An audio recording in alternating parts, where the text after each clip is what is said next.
Halo kawan-kawan, kembali lagi sama saya. Jadi sekarang saya akan menjelaskan tentang jenis sistem multiprosesor, multikomputer, dan kinerja komputer paralel.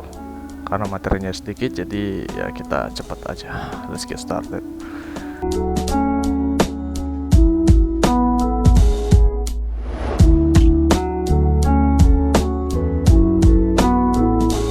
Yang pertama itu multiprocessing. Multiprocessing adalah istilah teknologi informasi dalam bahasa Inggris yang merujuk kepada kemampuan pemrosesan komputer yang dilakukan secara serentak.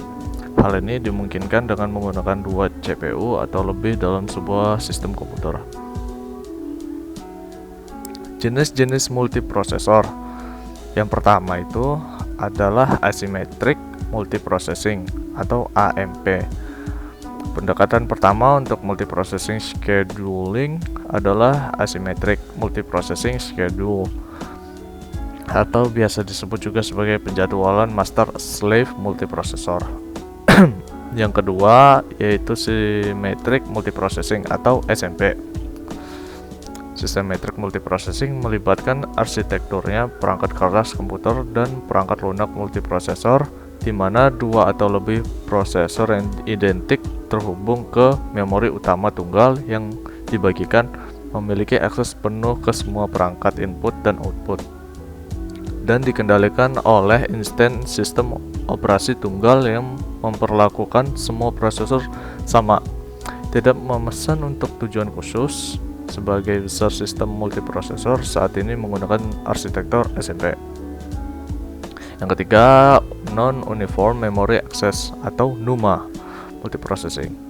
Akses memori yang tidak seragam adalah desain memori komputer yang digunakan dalam multipemrosesan, di mana waktu akses memori tergantung pada lokasi memori relatif terhadap prosesor di bawah NUMA. Prosesor dapat mengakses memori lokalnya sendiri lebih cepat daripada memori non-lokal. Dan yang keempat, yang terakhir, yaitu clustering. Dalam ilmu komputer dan jaringan komputer adalah sekumpulan komputer, umumnya server jaringan, independen yang beroperasi serta bekerja secara erat dan terlihat oleh klien jaringan seolah-olah komputer-komputer tersebut adalah satu buah unit komputer.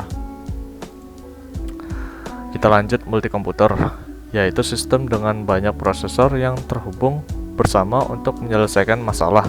Setiap prosesor memiliki memori sendiri dan hanya dapat diakses oleh prosesor tertentu. Prosesor dapat berkomunikasi satu sama lain melalui jaringan interkoneksi.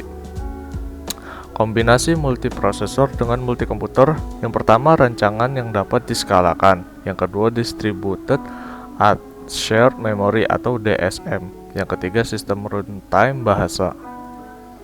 Dan yang terakhir, kinerja komputer paralel. Untuk mengembangkan komputer paralel agar bisa beroperasi lebih cepat dari prosesor tunggal. Masalah kinerja yang berkaitan dengan komputer paralel. Yang pertama itu matrix hardware secepat CPU atau I/O. Yang kedua, matrix software, mengetahui seberapa cepat sebuah prosesor beroperasi pada sebuah komputer paralel dibanding sebuah prosesor tunggal. Jadi sekian penjelasan dari saya, kurang lebihnya mohon maaf. Ya, saya tutup dan sampai jumpa dalam pertemuan berikutnya. Dadah.